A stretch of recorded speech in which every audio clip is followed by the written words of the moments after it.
Hello, so it has dawned upon me that I never did a video about these two products.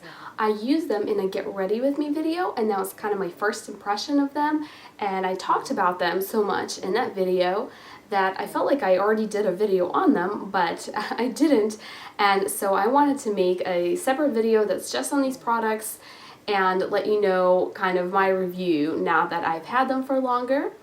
And the first product that I'm going to talk about is the Oak Bark Contouring Powder. And let me swatch it for you. Here is what it looks like in a swatch. So it's like a taupey gray color. And then here is what the container looks like. So you can close it and open it. And here are the ingredients, in case you're wondering about that. So that contouring powder is great for contouring. If you have fair skin and you are looking for something that is not going to be orange, this is wonderful. It's not too dark, so I'm not sure how it would work for somebody that has a darker skin tone. This will probably be too light, but it works great for, fair, light skin types. And this also is very sheer. It blends out really easily, so you can just, contour with it and blend it right out, and it's going to look, nice and natural, and it's going to be that color of shadow falling on your face, because shadows tend to be kind of more gray, not orange, so it'll look, nice and natural, and I feel like it works really, really well, and I really like the product. However, one thing about it, because of the color that it is, this isn't the color that skin has. Like, people don't have gray taupey skin, as far as I'm aware. I mean, maybe somebody does, and I'm not saying that it's a bad thing at all, but I'm just saying it doesn't look natural as a skin tone on your face. It looks more like a shadow, and so if you overdo it with this, it's going to look a little bit like zombie makeup.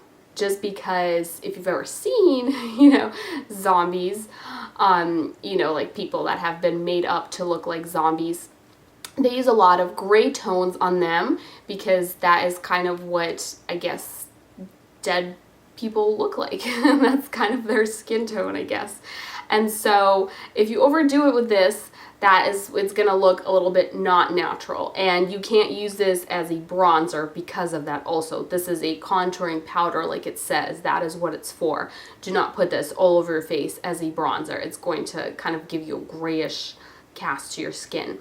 And of course, if you are wanting to look like a zombie or like a corpse bride or something for Halloween, then you can just kind of go really overboard with this and just contour and add a lot of it to your face, and it's going to work for that. So I love this product. I think it is a great contouring powder, and I highly recommend it, especially if you have fair skin. This next product, Lady of Light Highlighter. Here it is in the packaging, and then here are the ingredients, in case you are wondering. And here it is, heavily swatched on my hand. So you can see how it catches the light. However, blended out, you can see that the effect of that is lessened quite a bit. So here are my thoughts on the Lady of Light highlighter. I think it's a pretty color. I think it's a nice subtle sheen. I don't know if you can even see that on my hand anymore now that I blended it out. But if you are looking for something really subtle, maybe you've never used highlighter before, or maybe you just want a really natural looking highlight that is not going to look like you're wearing highlighter in any way, I think this will be great, because that's exactly what it is. It's very subtle. Also, because it's creamy, it's easy to just blend out over your cheekbones. You can put this down the bridge of your nose. It's not going to make you look oily because it is such a subtle color. However, if you're looking for a highlighter that's a little bit more like, now you can really see the highlighter, this is not going to be the product for you.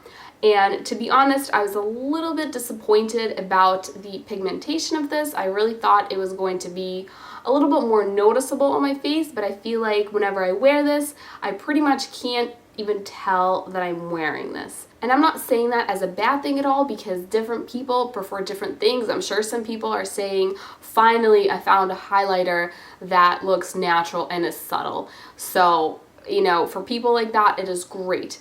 And unfortunately, for people like me that want something a little bit more, because this is a cream product and not a powder, you can't really build it up. A powder, I feel like you can kind of just keep applying it and build it up a little bit, but this is creamy, and so you want to blend it out to a thin layer. You don't want like a goop of creaminess sitting on your cheekbone.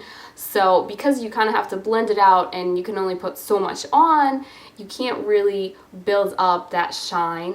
And so that's kind of why this isn't my favorite highlighter, but I do think it's a nice product, and I think, you know, it feels nice on the skin. It's not oily or anything like that. It's just a nice kind of almost like a cream to powder finish.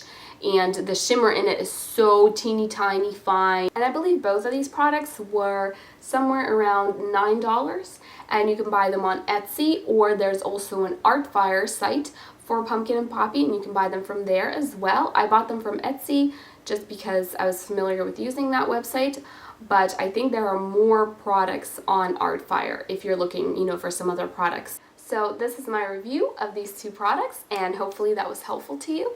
And thank you very much for watching. Bye.